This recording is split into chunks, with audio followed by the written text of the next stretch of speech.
Morning Brew went from 100,000 readers to eventually getting acquired for 75 million. And the first writers had no background in journalism. They were just taking stories that were interesting to them and then changed the content from here's what happened in the news to let me talk about it as if I was telling this to my best friend. The model of depending on platforms to drive traffic has totally deteriorated. There was a time where Facebook and Twitter were incredible for distribution. And what happened was in 2018, Facebook changed their algorithm and deprioritized content from brands and publishers and tanked traffic overnight. Twitter deprioritized links in 2022, and then Google with AI summaries are basically cutting traffic 40-50%. The most sophisticated content creators and the companies that have had a ton of success, what they all have in common is they actually are email first. And so email is a winning distribution channel. They can monetize with ads in the newsletter. They could do paid subscriptions. They can monetize with affiliate. They can push products in the email. And so they own their distribution. Even if you have amazing brand equity and you have all these AI summaries, are people going to read newsletters in the next few years? So I think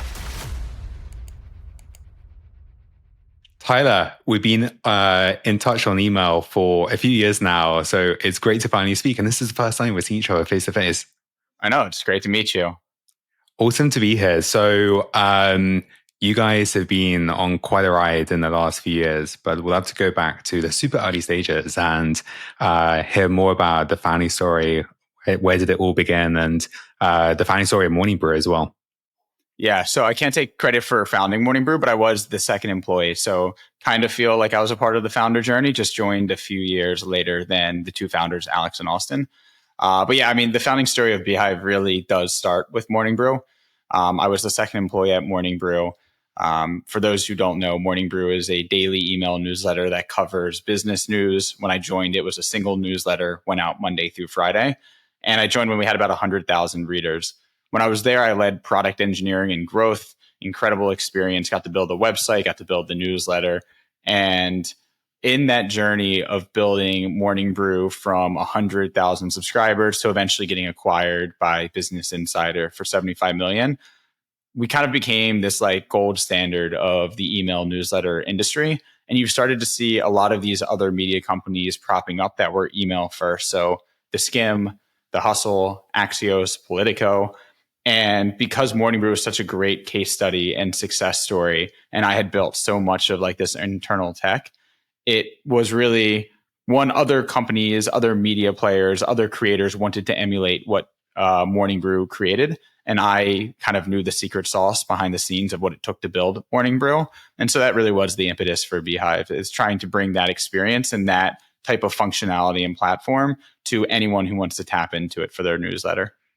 This is awesome. And, you know, when I describe what we're building and other newsletters and kind of the big vision we have, they always say, oh, so like Morning Brew.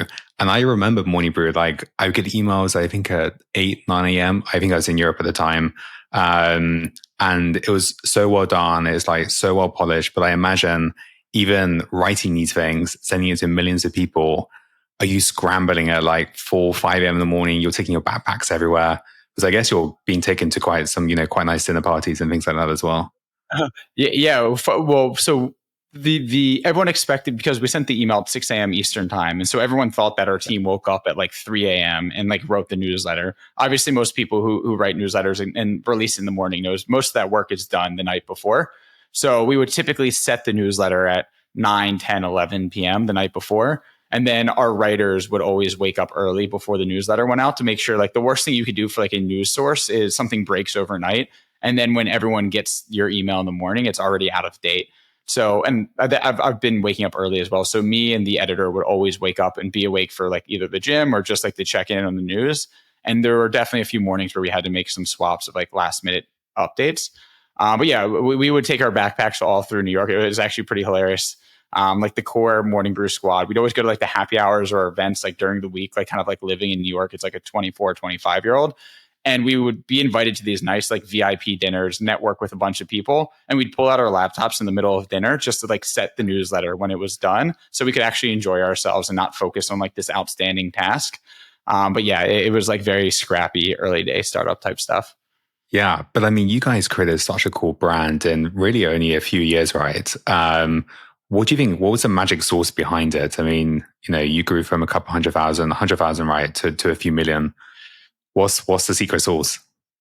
Yeah, I think it was just it was all in the writing, honestly. I think traditionally people who would get these like morning news updates or like followed business news would you read like the Bloomberg Terminal or Yahoo Finance or CNBC. And it's very buttoned up. It's very Wall Street. It's very old school. And what Morning Brew does and did was the first writers had no background in journalism. I think that's why we succeeded as well. Like our first few writers actually didn't have a journalism background, and they were just taking stories that were interesting to them that they thought our core demographic should be interested in, and then change the content from here's what happened in the news to let me talk about it as if I was telling this to my best friend. And we'll add jokes, we'll add pop culture references, we'll make it like a light read. And I think that is like kind of breaking the barrier from covering serious recent events and news and business topics, but making it fun and enjoyable to read and mixing in jokes. Like that conversational tone,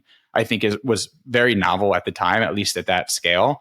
And so when you would read Morning Brew, it would come off as this is my best friend telling me the news and like making me laugh. And it's something that I actually look forward to versus I guess I have to read Yahoo Finance to do my job and be up to date on the recent events.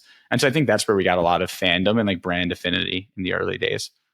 That's what I actually loved about the product. It was fun. It was cheeky. It was interesting, and you actually want to read it every day.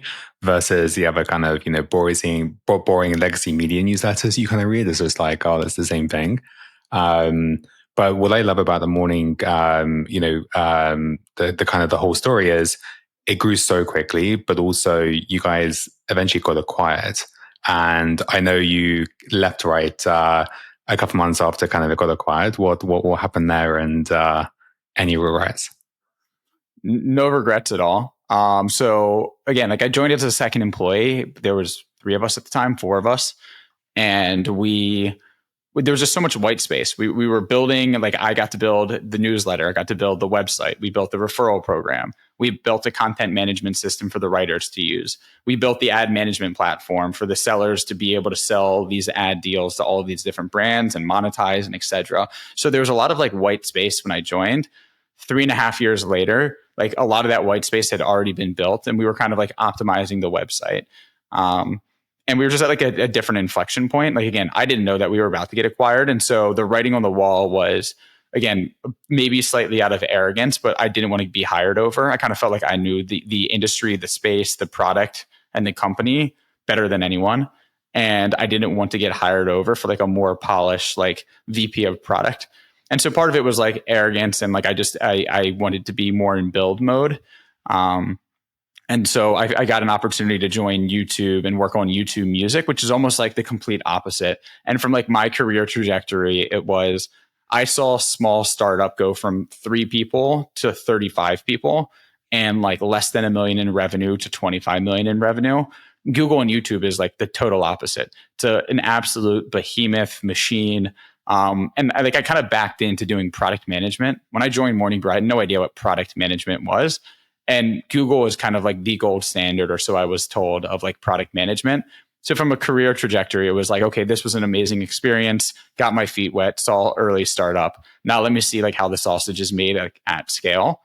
And so, I knew I wasn't going to love it. I spent 2 months at YouTube, but yeah, that was kind of like the reasoning behind like wanting to leave.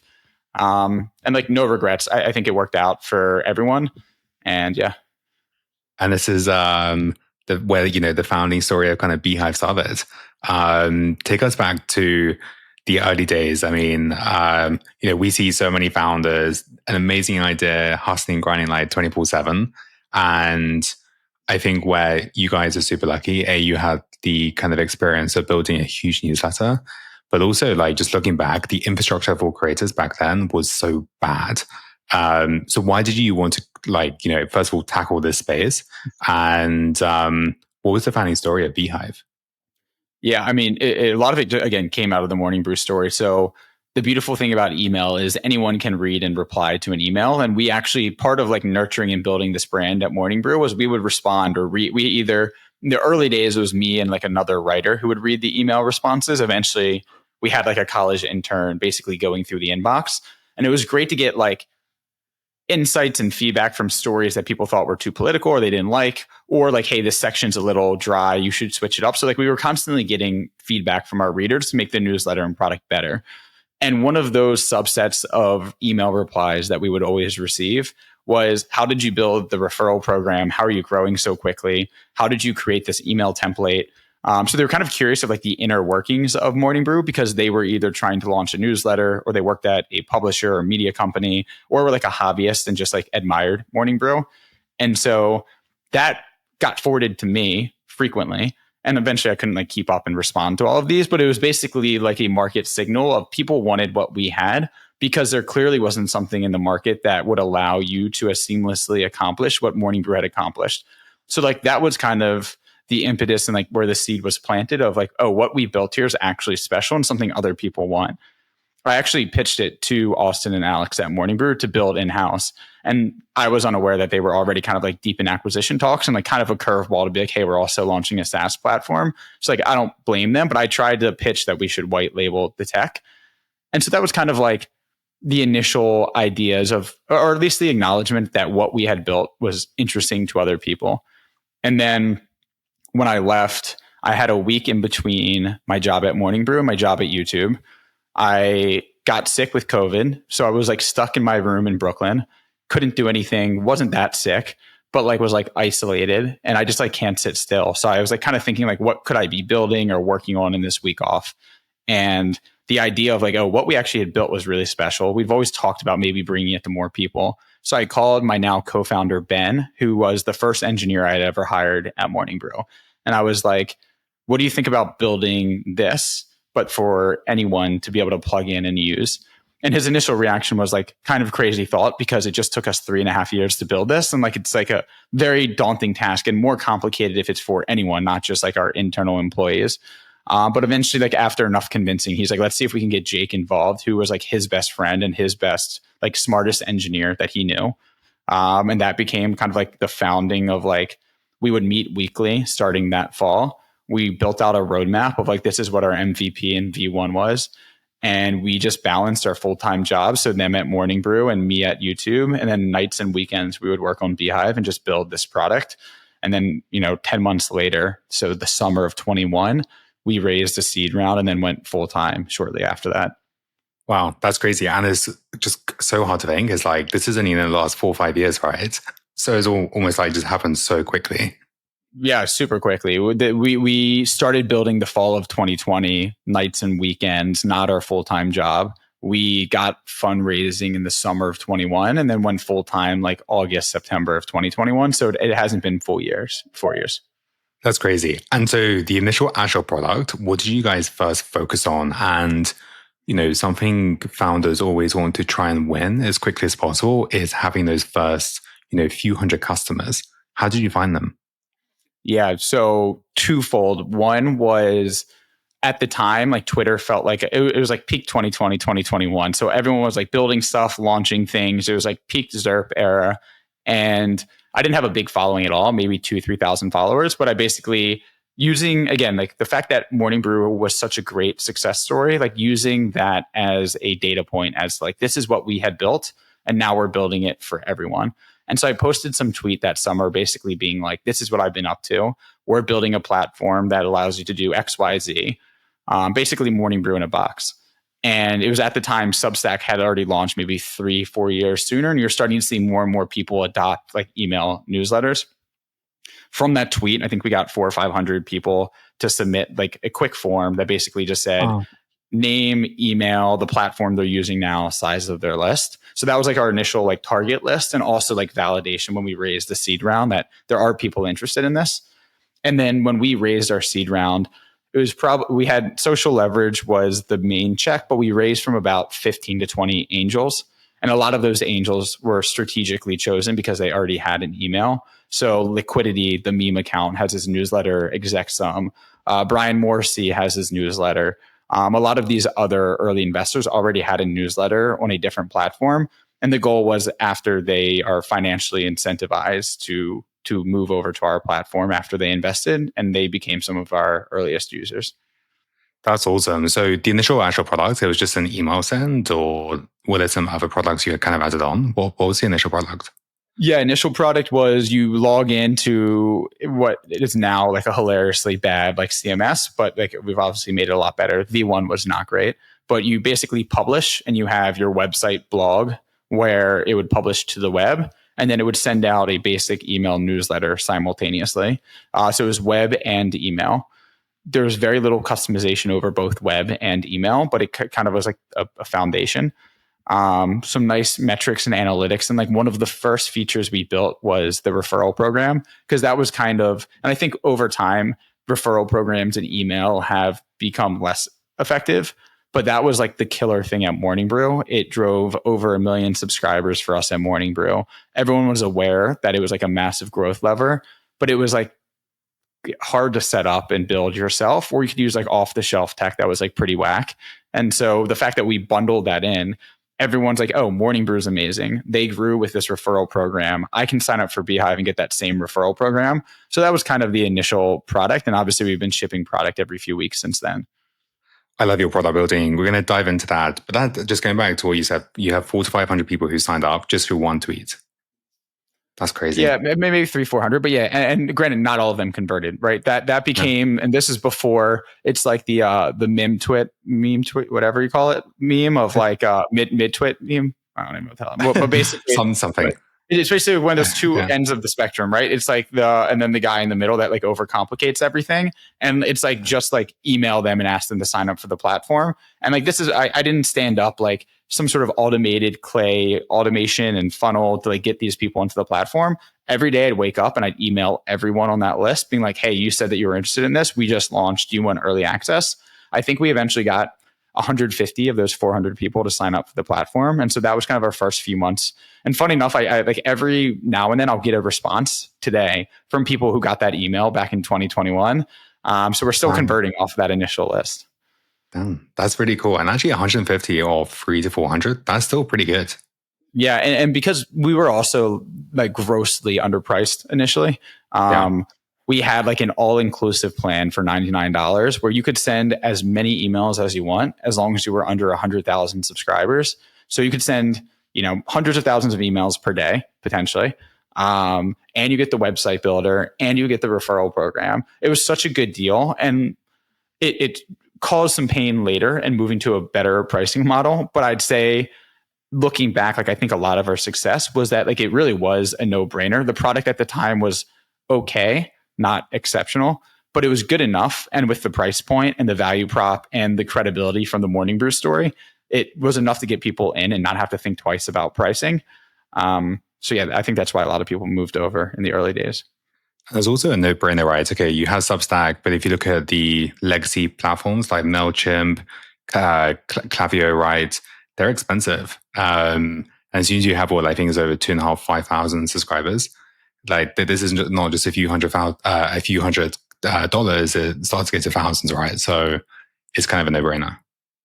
Yeah, and we still see that bifurcation today. When you have a competitor in the market that is free and like kind of undermining the entire market, granted, it's a different business model, but it adds like pricing pressure on that side. But when you remove Substack from the equation, and like Substack's a very basic platform for what they do, it's simple intentionally. For the more sophisticated users who need the automations and the API and the webhooks and the customization, like the market is these like email 1.0 players, and they're very expensive and they're very antiquated. And so that's a market we went after pretty hard initially and still go after this day. I think what you guys have done in the last few years is awesome. And what I actually especially like is your presence at all the creator conferences. Like I met some of your colleagues at VidCon, for example, in like LA a few months ago. But something I often think a lot about for creator economy platforms is positioning. How is Beehiiv positioning your product? Because from an outside, I kind of feel you've got the creator lens, but also you have the more B2B chasing companies, right? For them to use you guys as kind of their newsletter. Is that fair? Is that kind of how you're positioning? Yeah, and I think we're like in an interesting stage of growing up and kind of even redefining who we are and what we stand for, because we are appealing to a lot of these B2B companies. A lot of them are reliant on this like antiquated email software, and we can do so much more for them within our ecosystem. But we also kind of started off and are we serve. So like the problem is we serve these content creators or influencers or independent journalists incredibly well. And then on the other end of the spectrum, we also serve these massive B2B companies and publishers like Time exceptionally well as well. And those are two completely different ICPs at two different ends of the spectrum, right? So how do we redefine what we can do and what we can offer?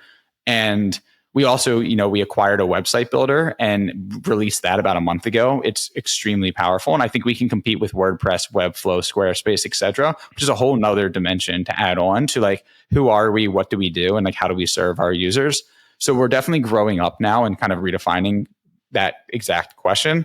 But what I think we do better than anyone else is we can simplify a company or creator's entire tech stack into having email and website and automations and monetization all under one roof. And I think that the fallacy, although it's historically been fairly true, is when you try to be everything to everyone, like you end up just having like a bunch of 4 out of 10 offerings, and like specialization is great. And what I'm working on, and my goal is to challenge that of like, can we actually be 9 out of 10 in both website and email and automations and monetization?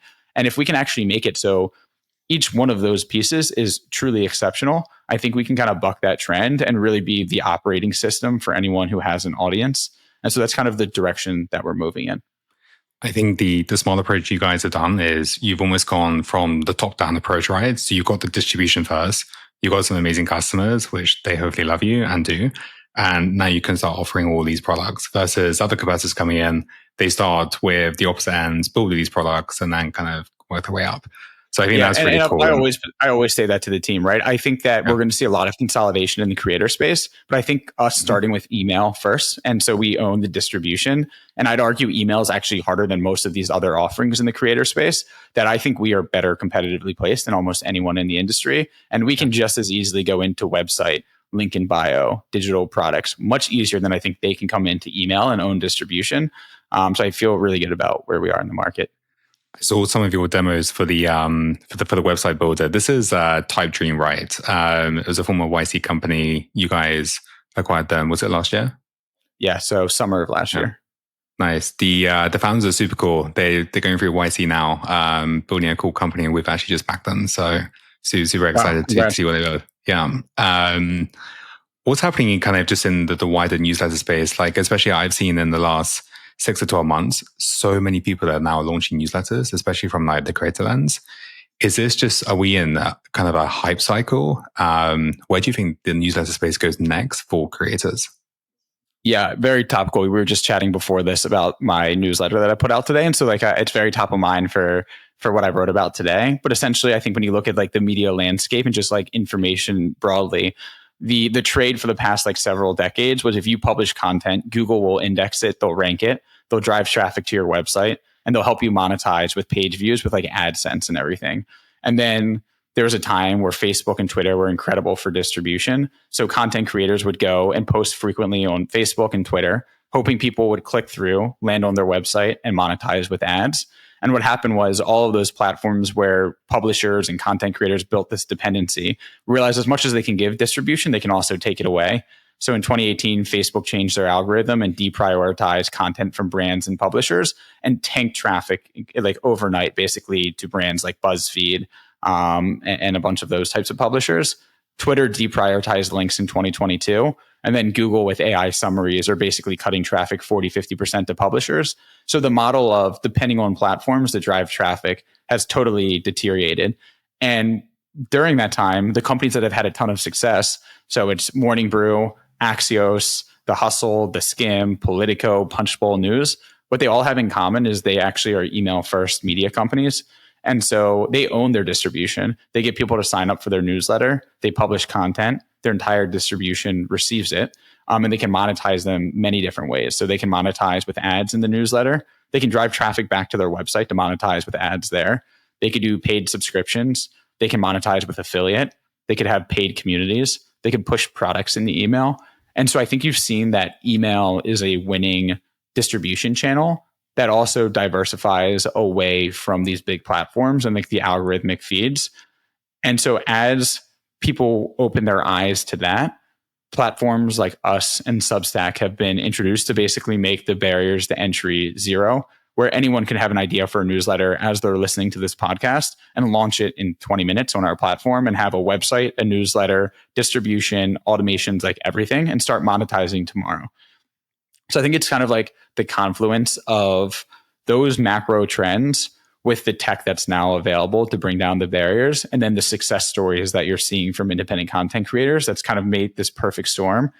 And I think the most sophisticated content creators have learned that they can't be dependent on one single channel, but they go multi-channel. So like, yes, there are some email only content publishers and creators, but I think most of these creators they have a presence on YouTube, they have a podcast, and they also have an email, and they make money from all of them. And so I think that's what we're seeing happen. That's super interesting. That's actually why we launched a podcast show, as why we're doing different forms of media. As quite a few of us, like in the creator space, honestly think about, okay, if you have an amazing newsletter, like we're massively focused on brand equity now over the next couple of years. Even if you have amazing brand equity and you have all these AI summaries, are people going to read newsletters in the next few years? Yeah, I mean, that's what we're betting on, right? And so I think there will be like another bifurcation of like the type of content, right? So the aggregation of news that's happening in sports, politics, business, whatever, like maybe summaries actually provide more value there, where like my deep dive pieces on my thoughts around building the company, or like our stories or insights around like building in public, whether it's like Ben Thompson's like thoughts and analysis on the tech industry. Like I think there will always be a place for long form content and even short form content and aggregation. I'm sure there will be other entrants in the market of ways that Google improves their Gmail product around AI and other third-party types of software, inbox software, like comes to market. Like I don't think everything will be exactly the same, but I still think there will be a premium on long-form content and hearing stories in like the written word. So that's what we're betting on. Fingers crossed. Something I love about you guys though is you do everything in public. You ship products incredibly quickly. I think it's like once every few weeks, right? You publish all of your investor updates online, I think like a few months later. What's the risk of building in public? Because there's almost like two sides. One, you can show the amazing progress, which works really well for companies. But then is there not sometimes a feeling that this is getting too much? I don't feel that pressure. I think the argument that you can make against building in public is if you are conveying what you're building, the success you're having, like you will attract other people to emulate or mimic what you're building, try to like steal strategies or customers or whatever. We've basically just made the bet that I think we can out execute everyone, and that we could basically say what we're going to build and how we're going to benefit our users, and that we can do it better than the competition. And to date, that's been proven correct. And I think we're only getting better. Like our team is continuing to grow. We're getting better and faster and more polished at everything that we do. I think it was maybe even riskier at the earlier days when literally anyone could have come, raised more money, hired a team faster than we did, and out execute us. I actually think where we are now is actually like a pretty well defended competitive advantage. But yeah, I mean, for the way that I think about building in public is, one, me as like an entrepreneur and founder, like it's the type of content that I love and that I wish that I had, one, like growing up or like while building the company. It's so valuable to learn from the mistakes of other people rather than having to make them yourself. And so like having this like very transparent look into other businesses, I think would have saved me a ton of headache and mistakes. Two is like, obviously creating content and building distribution and having a following and fan base is amazing. Like the entire creator economy is built off of that. You can see these creators building distribution and pushing products and driving revenue for their business. So there's clearly value in creating content. And if I only created content about email newsletters, there's a market for that, but it's not that big. But if I create content around building a business, entrepreneurship, founders, scaling a startup, the market for that is massive. It's anyone who wants to be an entrepreneur, who's currently a founder, who's at an early stage startup. And so just thinking, like working backwards from where can I create the most valuable content that's as high leverage, the building in public angle has worked extremely well. And then again, I think most people are afraid to be incredibly transparent and share the true what's happening behind the scenes, good and bad, the real metrics, the real growth tactics. And because I am not, it definitely stands out in being extremely transparent and like a very real look at like how we're building that business. And so that's been from like a competitive advantage on like the content side of things, something that I think we've done pretty well. It's also incredibly good for the brand, right? You mentioned like the transparency, but also just that relationship the fans or creators have with Beehiiv. If anybody hasn't checked out Big Desk Energy, Tyler's newsletter, you should subscribe. We'll put it in the show notes below. But I completely get it. Like I've read every single one of your newsletters, I'm pretty sure. And it's super transparent, it's funny, it's direct. And you share like some cool things like your first pitch decks, shareholder updates, like I mentioned, and just super cool. Yeah, so I just pulled up an email I got to a response that I got this morning. Someone replied, "Someone should study Beehiiv as to how to build a cult-like following. I read these emails and get a warlike mentality against MailChimp and Substack, and I'm not even an employee." So like that type of like fandom and like building a cult following, which granted, my goal is not to build a cult, but I think there's no greater compliment in being a content creator than saying that you can build a cult-like following. Those eventually convert to customers or being top of mind for people who can recommend us to their friends or their network. So it really does start to compound.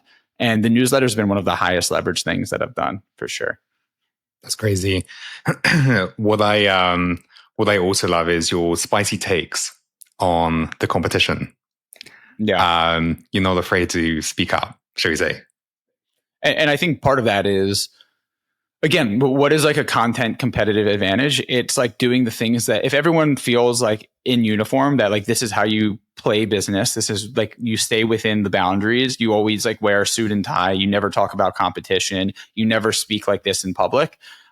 When you can zag when others zig and be like, actually, like when our competitors are fucking up or doing something that screws over their users, or we think that we have a better product or a better offering, and being unapologetic about owning that.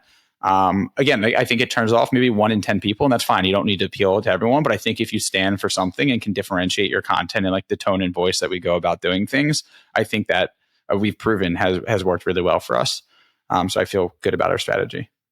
I think the whole newsletter platforms is kind of like in this inflection point, right? Like when I think of the newsletter platforms, really like there are only 2 to 3. Like Kit.com has kind of been around for a while. Substack, obviously, and there's kind of you guys. And we can keep this question like completely open. I mean, are you like friends with these newsletter kind of like founders? Do you guys actually speak? Have you ever been on the same panel? No, I don't think. Well, I'm not a big fan of either of them, and I don't think they're a huge fan of me. So maybe because it's like the voice and the way that I've gone about building the business and kind of talking about the competition as you alluded to. Yeah. But no, I mean, there's been again, like I guess you have to. I definitely wear my emotions on my sleeve, and I'd say like this business is my entire life and livelihood. Like my entire wealth is tied up in the success of this business. I've sacrificed a ton to build it to where we are today. And there were times in the journey where each of them did something to either try to steal our users in what I thought was like a kind of like below the belt way, or just something else like scummy marketing wise. And like, again, it's my entire livelihood and my baby. And so I take it personally. And so like the competition I think is very real. And I think we're building the best product in the market. I'd love to take all of their customers, and like that's 100% the game plan. All founding stories like this, they also have insane challenges, but they've also had like those moments which it's just like, shit, are we going to die? And I think this was in your first like few months, first year, when I think you were like on a stag do somewhere, and was it GoDaddy? They like shut down the website. Yeah, we've had a few post calls. That was one of them. A classic like startup lore of very stressful, like existential at the time, and then something that we can laugh about afterwards. But yeah, like basically at the time we used GoDaddy as like our DNS provider, and we host all of our users' websites essentially. So when you have an account on Beehiiv, like you can use other website builders, but we by default host your website, and you can choose to use our website builder or use your own. And for whatever reason, we never had like an account manager or like a customer relationship with them. It was just like a default vendor that we used. So we were like a no one to them. And they just like, there might have been a phishing link sent from one of our tens of thousands of users, which they flagged their security team. They found us as the source. And so they just started shutting down like the beehiiv.com domain, which then took down all of our users' websites as well, which is like as bad as it can be, right? Like those mistakes Shit. that we make, and we will ship bugs every now and then that impact like our users. But what's worse is when it impacts our users, like the readers, because then they have a bad reputation of like, who is this newsletter, this content creator whose website or newsletter doesn't work whatsoever? And and our users are helpless because like they didn't actually do anything wrong. Like that was our fault. So those are the worst mistakes we can possibly make. And yeah, GoDaddy, I was at like a bachelor party. It was the first time I had like taken time off literally in like a year and a half that we started the company.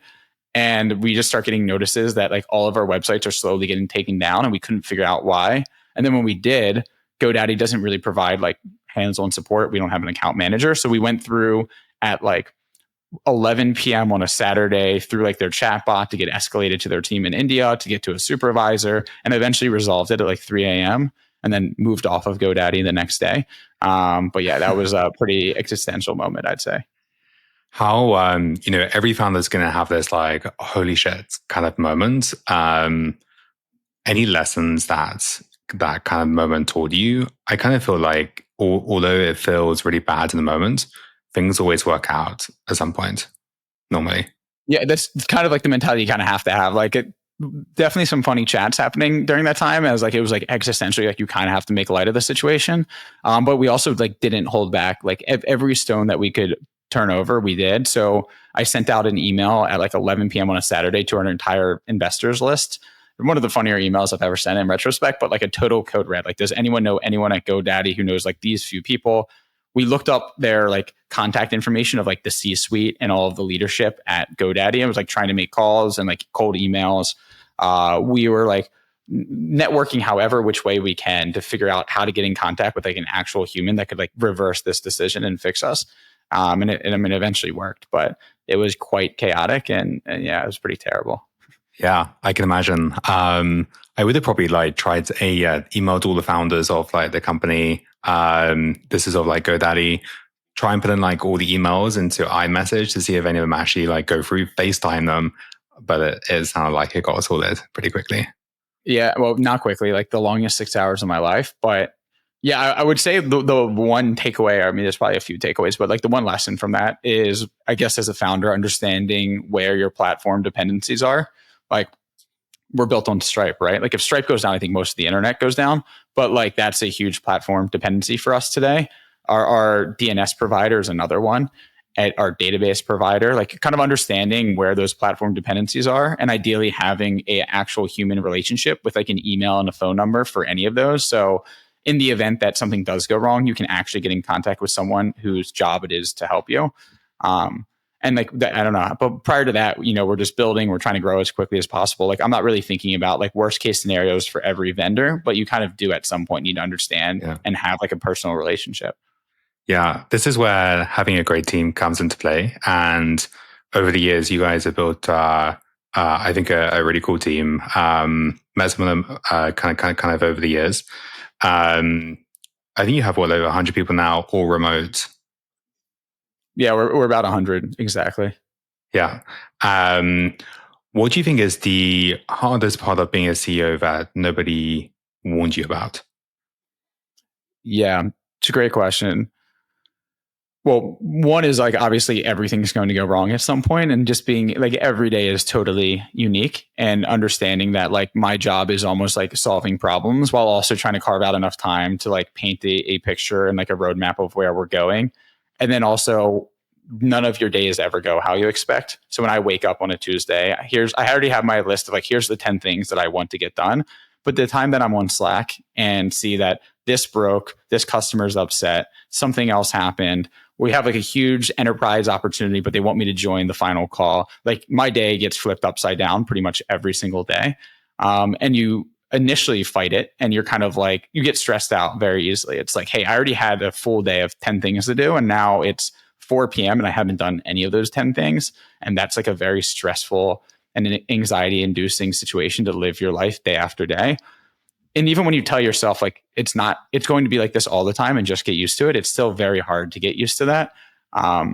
So I'd say that's always been difficult for me. Like I know that that's going to happen every single day when I wake up. I'm surprised when it doesn't. And just like getting used to the uncomfortable of like the unknown, and that you have to be flexible and like lean in wherever you can possibly provide value sounds so simple. But when the other 10 things that I'm ignoring and neglecting are actually super high priority, it's very stressful. I'd say the other thing that is hard, and we've done a really good job with this, is when we first started, it's me and my two co-founders, and we all 100% of our time is focused on the customer and building product and making the lives of our customers better. And everyone's so motivated, whether they're working Friday nights, weekends, like we're all in and trying to build this. And as you build a team, less of my time and our founders and other leaders' time is actually spent on the customer. It's spent on like company building. So whether it's processes and one-on-ones and reviews and different document reviews and finance and accounting, like there's all this shit that kind of bubbles up, which is like 2 or 3 degrees removed from actually focusing on the customer. And so that has been interesting, and like realizing that that's happening and trying to remove those things and get as much of my time focused on the customer. And then like the flip side of that is like at 100 employees, like some people it's more of like a 9 to 6 job than it is like their passion, and it just naturally happens when you get past like 50 or 60 employees. And so my job of trying to figure out how do we motivate everyone to be as bought in, and maybe they aren't spending all Saturday and Sunday working like we were in the early days, but to care and go the extra mile, even if your employee is 70, 80, 90. That's like a lesson in storytelling and motivating and aligning incentives for everyone. And it's harder to do when you're remote, right? So if we're all in the office and we're all like celebrating the wins together, and then we hit a big milestone and we go to happy hour, and then you can kind of like feed off of the energy of everyone else, it's probably easier to be able to do that in a remote environment where everyone's in different time zones and different countries. Trying to share the wins and keep everyone equally as motivated is probably one of the more difficult things. Do you think if you were to restart Beehiiv tomorrow, would you do remote or in person? I'm a huge advocate for remote. I think we wouldn't be where we are if we went remote. Now we're at the point where one, there's like 24/7. Like they're like when I'm up late on the West Coast, your team's coming online, and like I can hand off things to them and talk to them like as they're starting their day. When I'm asleep, they're working. When the East Coast team wakes up, the European team's like already handing off stuff. So we do have like this amazing flywheel of like 24/7 around the clock, things are getting done. We have engineers in like every region, as do we have like other teams. So that's super beneficial. I think I hate commuting more than anything. I think it's like the worst thing in the world to have to sit in traffic or drive 30, 40 minutes each way. So like the time that other companies are spending commuting, I'm just working or like getting caught up or doing whatever. I think that's super valuable. And then when we open up a job, being able to hire the absolute best person for that job, regardless of where they live, instead of finding someone who's 30, 40 minutes from like one of our offices, I think it's another huge competitive advantage. So yes, when we do our annual team offsites, like it's amazing having the camaraderie and like people being in the same room and working together. And like, yes, I definitely obviously miss that. And I'd also argue like for the time that you're there together, you're probably accomplishing more. But I think all of the other trade-offs of being remote and being able to hire a global workforce like far outweighs that. I think this newsletter, I think this newsletter space is like just so exciting. It feels like we're just like, in the next stage of a massive opportunity for content creators. I'd love to get your take before we jump onto the trends, but it feels like there's an opportunity for some newsletters to start getting acquired again. Do you think this is going to happen over time? You're just saying more acquisitions broadly in the ecosystem? More acquisitions for newsletters themselves. So like The Hustle, Morning Brew, and so on. Yeah, I actually think so. That's like a new thing that we're really focusing on as well, which is I think the HubSpot acquisition of The Hustle was brilliant. And I think HubSpot is like exceptional at their marketing and being able to generate leads and drive conversions. And it's because they're very sophisticated and not just going for the direct response of here's an ad to sign up to a $50,000 a year CRM solution, because no one wakes up and decides they want to spend $50,000 on a CRM solution. So they acquire The Hustle, which speaks to their ICP. The Hustle now has 100% share of voice of like ads promoting HubSpot. They're talking to founders and tech people who are building their companies. And every single day you read The Hustle, you're getting value from it. you like the writers, you like the content, and you're being softly promoted HubSpot. So when the day does come that you need to buy a CRM, HubSpot's top of mind, and they've been in your face every day in every newsletter for the past 6 months. And so they're playing the long game, and it's a much more sophisticated funnel of user acquisition and retention. And if they wanted, they could even monetize it. So they're actually making money off of this funnel that they're creating rather than just promoting HubSpot. And they probably do monetize it. And so that's all to say, I think if there are newsletters who are writing to CFOs and accountants, like why would Ramp or Brex not want to acquire them to get that audience of CFOs and that they're driving value via content and pushing them down funnel? And I think we'll see larger media companies and newsletters acquire other newsletters to grow faster, but also software platforms and more sophisticated just companies acquire distribution and leads through email. I think this is really exciting. And the whole newsletter space, I still think it's like super early, but also there's so many products that like all platforms could be building. The Amazon audio store is like super old school. Do, newsletter platforms start building that? We mentioned like acquisitions is like a channel for that. So I think it's just a really exciting time to be a, content creator and a newsletter. Yeah, I think it's only getting better because I think the tech historically has been pretty weak, and hopefully that we've built really excellent product. And I think our product, in the past 3 to 4 months, is like really elevated, and like we're really just getting started. So I think as we get more resources, as we continue to build this foundation, I think what will be possible with email is going to unlock a lot more opportunities for these different creators. Totally. One of the parts of the show that we love to talk about is the next big tech trends. We mentioned we're kind of at the cycle now in technology where there are so many opportunities, cropping up.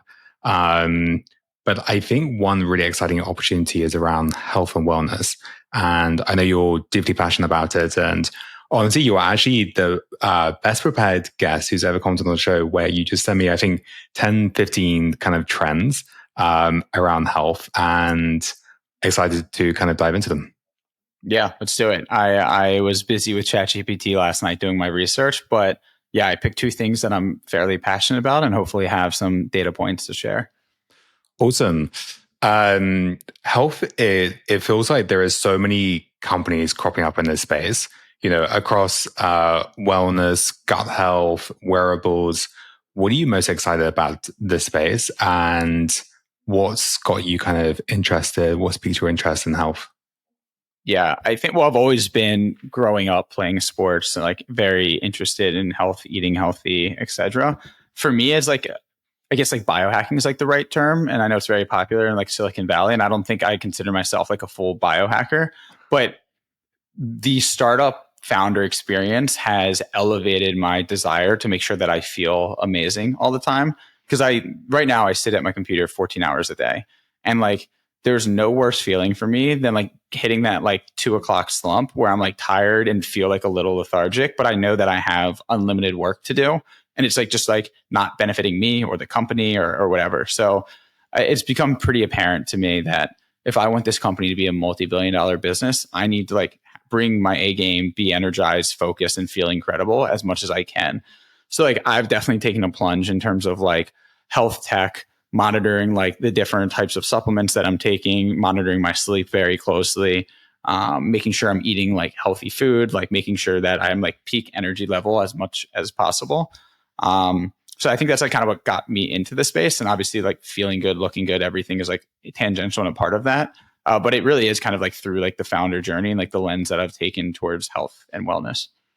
There are so many startups also like just cropping up in this space, especially around brain health. I've come across some interesting companies like in this space recently. There are all these wellness clubs cropping up now. One in LA, right? Remedy Place, Othership in New York. I think they mentioned they launched a few years ago. And yeah, there's just like so much happening like in this health space. And especially when you look at the likes of Brian Johnson, who's like just never die. It feels like health tech is kind of re-emerging again. Yeah. And so, yeah, and when I shared some of like the research I did, like the one trend that a lot of people have seen of like how few adults are drinking alcohol now, and like it happening more with like Gen Z and like this like younger demographic. So what is it? In the past decade, the number of eighth graders has declined like alcohol by 50%, 10th graders 47%, 12th graders 40%. So like just growing up in high school, where I think it used to be like what you see in Hollywood of like everyone just partying and boozing and whatever, like even high school age kids are drinking less. You're seeing all of these health and wellness clubs, whether it's like Remedy Place or Othership or High Mad in LA. There's like Third Space in London, where the alternative to going out to the bar and then the club and staying out till 3 a.m., getting drunk, and then like feeling terrible for like the next couple of days. There's like these like sauna, cold plunges, wellness type clubs where you get the social element without having to booze and like feel terrible and like destroy your body. So there's definitely been this like wave of like third places. And then there's all of these content creators from Brian Johnson and Andrew Huberman and Casey Means that are kind of like taking a scientific approach to studying what foods to be eating, what supplements to be taking, how to prioritize your sleep, just to like feel better. And I think that's also led to like this explosion of people who are using like psychedelics, people who are using like THC and smoking weed rather than drinking alcohol. So like all of that's like kind of adding up to like I just think like a more health conscious consumer across like the world. Really, I like the trends that I looked at seem to be not just in the U.S. but across the world. And then yeah, I think the tech companies and wearables are very interesting too, right? So like while there's like a supplement, there's like a food space, there's like the club and like wellness alternative, but then there's also wearables. Like I wear this Oura ring. There's Apple Watch. There's Whoop. There's a bunch of other wearables that are kind of like in production. So yeah, I think it's like a really exciting time for that type of space. Totally. And with the, people drinking alcohol, even here in Asia, in Thailand, where I'm based, it's typically been like a very heavy drinking culture. My friends don't drink anymore. There are lots of these wellness clubs kind of cropping up, especially ice baths. Like they're huge here. You can go and have an ice bath for like $10, which for here is quite expensive. And actually interesting, I met a company last week. They are a wearable for when you go to the loo, so gut health. So essentially, it's just a product you kind of just put it onto the bathroom, and once you've done your like number one, number two, it will collect all the data and it will demonstrate and show you what's happening in your gut. I think that's really interesting. Yeah, I think we're just moving to this space of like what some call like health 3.0 of like typically the way that the entire ecosystem and industry is like you wait till you have like an ailment or like an ache, you go to a doctor and like they reveal through exams that like you're totally fucked and like this something has been like whether it's your diet or something else that you've been doing has been contributing to something negative in your body. And now that it's been building up for 5 or 6 years, it's actually too late to do anything. And the entire industry is built around here's like medication or surgery to help undo what you've done or like maintain it. Where health 3 is really just like preventative health. And if you can get, insights about the insides of your body, like the different like levels of vitamins, minerals, things that are going well and things that aren't. You've also seen like these companies like Function Health and Superpower kind of grow up where I'm literally getting my blood taken tomorrow for Superpower for the second time, where they have 100 different biomarkers. And so the goal is if you're testing these biomarkers year after year, you can see trends over time. And as soon as something spikes, which is concerning, you can actually action it before it like kind of spirals out of control. And you have to end up in the doctor and do like whether the surgery or the preventative care. So yeah, I think it's like a really exciting time. And I think it makes perfect sense in terms of like why people would want to catch things sooner rather than after they've already developed some sort of issue. Super interesting. And now, people are not spending as much buying houses. People have a bit more disposable income, right? And it's kind of now the future of social is wellness. I'm a big believer in. There's actually this really interesting company called Hyrox. Have you heard of them? Like, I don't recall what they do, but that name does actually sound pretty familiar. Yeah, Hyrox. So basically, like, is an intensity athletic competition. Yep. Okay. Yeah, those guys. So they launched 7 years ago. They have 600,000 to 800,000 athletes competing each year. They only do like 80 to 90 events. and they make $140 million in revenue. Yeah, no, yeah, all of those, like the Tough Mudder. It's kind of like a newer Tough Mudder type thing, but more competition. But yeah, Exactly. I think, and we're seeing, I mean, I think a lot of it's like the proliferation of the internet and content creation and reels and TikTok and like just seeing what other people are doing. But like these types of hobbies are just growing in popularity. And I also wonder how much of it is like how many people now have like side hustles relative to like decades ago. And I think whether it's a good signal or a bad signal, the bad signal being maybe because wage growth hasn't grown with like inflation and everything else, and it's harder to get like home ownership in the US and elsewhere. People feel like they need a side hustle to generate more income to live the life that they want. Or maybe it's just aspirational because a lot of people don't like their jobs, and a side hustle is an opportunity to build something that they're passionate about. But like that's kind of the lens that I view it in, is like maybe these people just want to be healthy so they can be more active and focused and feel better, so they have the energy to pursue something that they're passionate about. And like since I've kind of gone on this health kick over the past few years, like when I started the company, I'd still go out maybe 2-3 times a week. I would party a lot on the weekends. I'd recover on Sundays. And like now I don't have enough hours in my day or days in the week to do everything that I want and need to do.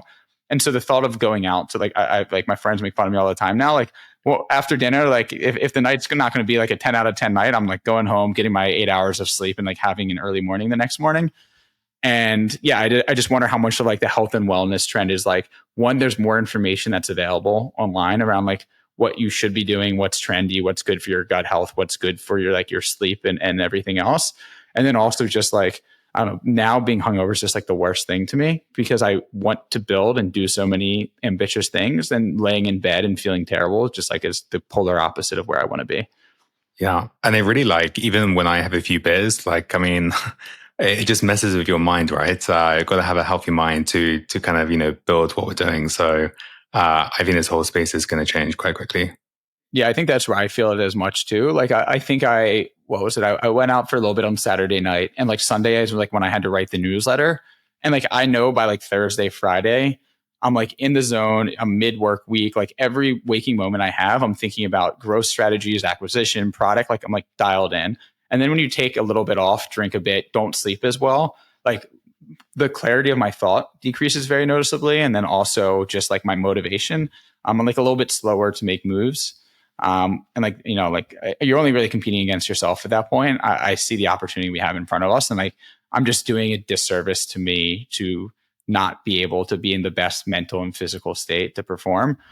So yeah, that's kind of how the longevity stuff is cool. Like I don't do any of this because I want to live to be 140. If I can live to be 140 and like be healthy, like sure, I guess I'm open to it. But really, it's just about how do I feel incredible today and just have the energy and motivation to be able to perform. Yeah. If we want to build big companies, we have to stay focused, and we have to have healthy minds and, be fit and healthy. So, if you weren't building Beehiiv, and to kind of, summarize all of these awesome trends, what kind of company would you start? Yeah. So one, obviously health and wellness is like an industry that I'm very interested in. I think there's like a lot of interesting space there. So whether it's like clean water, clean air, like I have like an air purifier and like a reverse osmosis water filter. So like I'm all in, but I think there's opportunity for like, I think you're starting to see, and it feels like kind of like fringe conspiracy theory around like electromagnetic waves in terms of like reproduction and everything. So like I've heard rumors of people being like, I don't want to drive a Tesla or a Rivian because allegedly there could be some connect with like reproduction type issues, which I haven't seen the science on that, but I do think that there's more a lot of these things that kind of start off conspiracy of like, oh, the food system's totally fucked, you can't trust it. It was like very fringe before, until now you actually look at like how terrible a lot of the food and water is that we eat and drink. And like a lot of these fringe things actually start to enter the mainstream. The other one is like Bluetooth and Wi-Fi. And like some people who are very, and like, I'm not there yet, but a lot of people like won't sleep by their phone or like remove the router from their room that they sleep in because like they think that like these Wi-Fi waves could be negatively impacting like health. Again, I haven't seen the science. It's still like fringe to me, but I could definitely see a world where there are more of these like conspiracy theory, fringe health things that we just don't have enough data and science to prove actually become studied a bit more. There is actually some sort of correlation or opportunity there. It's a long-winded way of saying like I still think there's a lot to do in the health and wellness space, and a lot that you could build. And then the second trend that I gave you that I'm really interested in is like kind of like this general vibe shift from like software to hard tech. And I think like after the iPhone was released, all of the cool companies, all of the VC backed companies were building mobile apps, and you saw this explosion of like Airbnb and Uber and DoorDash and like these like tech soft companies that kind of bridge software and like IRL type experiences or just software. And then you like saw this wave of like B2B software. And the coolest thing was to raise tons of money and build like these software products to serve different consumers or businesses online. And I feel like just recently, there's been this huge shift in like hard tech, whether it is robotics and manufacturing, whether it's defense and aerospace, whether it's like electric vehicles or like energy production, supersonic jets, like boom, like just like really hard engineering problems that people are trying to solve and then bring to the market. And I know there's always been these kind of being built and to mix success. Like SpaceX has been around for more than a decade, and obviously like huge success, but there's kind of like the exception to the norm, and they weren't very mainstream outside of like a SpaceX. But now I feel like all of like the hottest companies are going after not just AI from like the chatbot perspective and software, but how do we leverage AI and robotics to do things that were previously not possible physically. And so yeah, like that's really interesting to me. I'm a mechanical engineer by trade. Never had a job in mechanical engineering. I studied it, but I do think like these hard tech like problems and like whether it's environmental tech or energy, it's just like really cool to show up and like build something with your hands. It's like physical and that you can do good with, whether it's selling to governments or better for the environment or whatever it is. So I think those are like two areas that I'm like pretty passionate about that I think like a big problem set that have a lot of opportunity. This is your next company, maybe. Let's make Beehiiv number one first. Hopefully, unicorn. Maybe it'll go public at some stage. Who knows? And I think just what you guys have done and only really a short period of time is super amazing. And can't wait to see where you go next. Yeah, focus is definitely Beehiiv for the time being. Honestly, whenever I join these podcasts and they ask for like trends or things or like other things I'm interested in, it's actually a very hard thing to do because like I'll read a lot from newsletters, books, like trends, whatever. But I'm 99% of the day just like super locked in on what we're building. And so getting outside of my my day-to-day to actually think about what else is going is like usually Amazing. Distractions. Yeah. Good stuff. We're super excited for you. Where can people find out more about you? People have to subscribe to the newsletter. Where can they find you? They have to. Yeah. The newsletter, you can mail.bigdeskenergy.com. Hopefully can drop that in the show notes, but that's my weekly newsletter where I share everything about building the company and being a founder. Denk _tweets on Twitter, pretty active there. LinkedIn also fairly active. So those are probably the big three. Awesome. Tyler, this has been so much fun. Thank you so much. And we can't wait to see where you guys go next. Yeah, appreciate it. Thanks for having me.